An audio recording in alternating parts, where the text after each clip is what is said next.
మా ఆయన కూలి పనికి పోతేనే సార్ నాకు ఇంట్లో గడిచేది.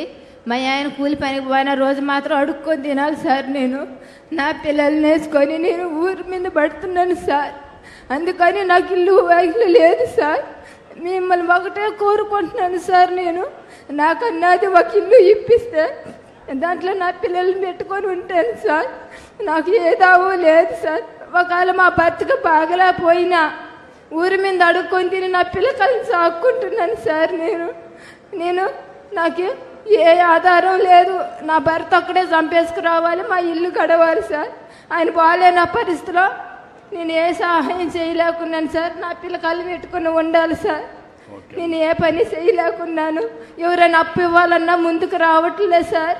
మీకు అప్పు ఇస్తే మీకు ఇల్లు వాకిలి లేదు, మీరు ఏ రకంగా మాకు ఆ బాకీని తీరుస్తారని మాట్లాడుతున్నారు సార్. మేము ఇంతకాలం ఈ ఊరు కానీ పెట్టుకొని ఉన్నా మాకు ఇల్లు వాకిలి ఏమీ లేదు సార్. నా పిల్లకాయలు బాగా చదివించుకోవాలని నా కోరిక సార్. నేనట్టా చదువుకోలేదు సార్.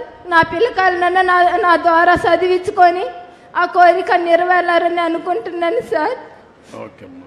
ఇప్పుడు మీకు ఆస్తి ఏమైనా ఉందేమో, పొలం ఏమైనా ఉందా? నాకు పొలం లేదు సార్.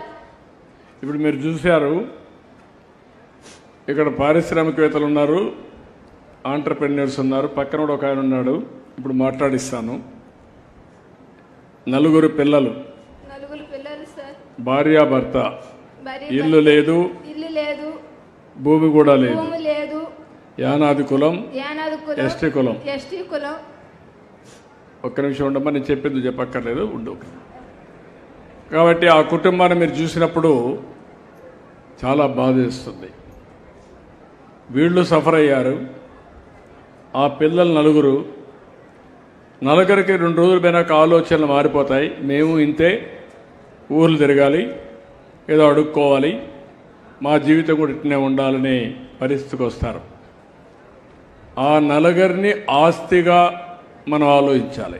ఆ కుటుంబాన్ని, మనుషుల్ని ఆస్తిగా ఆలోచించి వాళ్ళని జీవితాల్లో మార్చాలంటే కొంతవరకు వాళ్ళని మార్చే అవకాశం ఉంటుంది, ఆదాయం పెంచవచ్చు. కానీ ఆ నలుగురి పిల్లల్ని బాగా చదివిస్తే అందరి పిల్లల కంటే బ్రహ్మాండంగా రాణిస్తారనేది నా ప్రగాఢమైన విశ్వాసం. అందుకే నేను ఈరోజు దీన్ని ఒక బంగారు కుటుంబంగా, ఒక మార్గదర్శి, ఇప్పుడే లేమంటున్నా, తమ్ముడు నువ్వేం చేస్తావు చెప్పు, ఎట్లా చేస్తావు చెప్పు. నీకు ఒక ఐడియా ఉంది, నువ్వు ఒక పరిశ్రమ పెట్టినప్పుడు ఆలోచించి పెట్టావు. ఇప్పుడు ఏం చేయగలుగుతావు, ఈ కుటుంబాన్ని ఎట్లా బాగు చేస్తావు.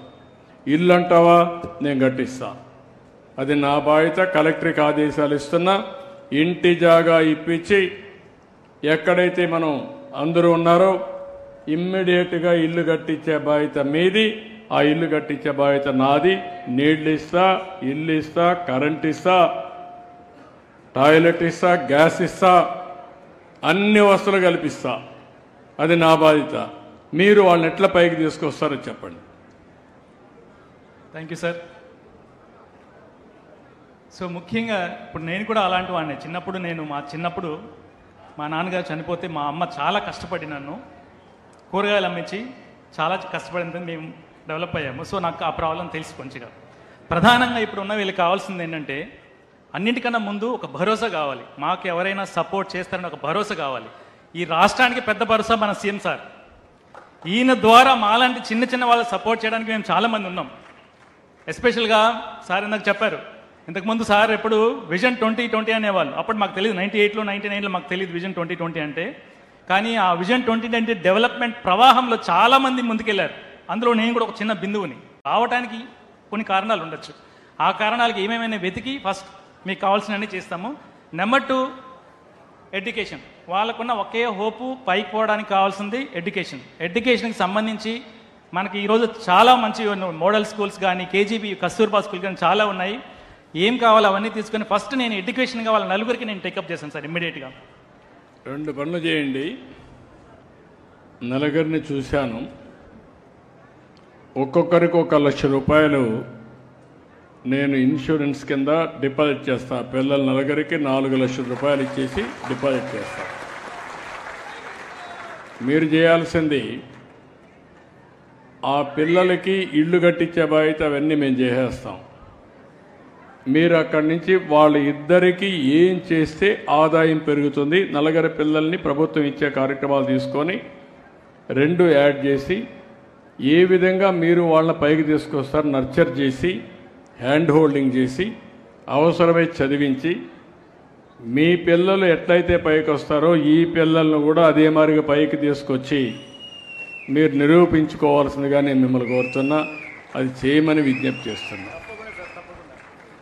కాబట్టి ఈరోజు నుంచి ఆ కుటుంబాన్ని మిత్రుడు, మీ పేరు నాగేశ్వరరావు, వారు ఇప్పటి నుంచి కూడా తీసుకుంటారు. రేపటి నుంచి ఆ కుటుంబంతో కూర్చొని ఆలోచిస్తారు. ఆలోచించి ఆ కుటుంబాన్నే కాకుండా ఇంకా కొన్ని కుటుంబాలు తీసుకుంటారు. వారు కలెక్టర్తో మాట్లాడి ఆ కార్యక్రమానికి కూడా శ్రీకారం చుడతాం. ఆయనకి ఎంత శక్తి ఉంటే అంత. కొంతమంది ఒక మండలమే తీసుకుంటామంటున్నారు, అంటే వాళ్ళు పెద్ద ఇండస్ట్రియలిస్ట్ అంతా, వాళ్ళు కూడా ఒక 150 కోట్లు 100 కోట్లు సిఎస్ఆర్ కడతారు, ఆ డబ్బులు ఖర్చు పెడతారు, 2 కూడా లింక్ చేసుకుంటారు.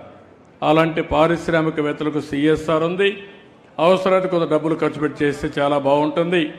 నేను మీ పిల్లలకి అందరికీ 1 లక్ష రూపాయలు డిపాజిట్ చేస్తానమ్మా, మీ ఇద్దరికి ఇల్లు కట్టిస్తాం, ఏం చేయాలో చేసి కలెక్టర్ కూడా గైడ్ చేస్తారు, వారు కూడా పని కల్పిస్తారు.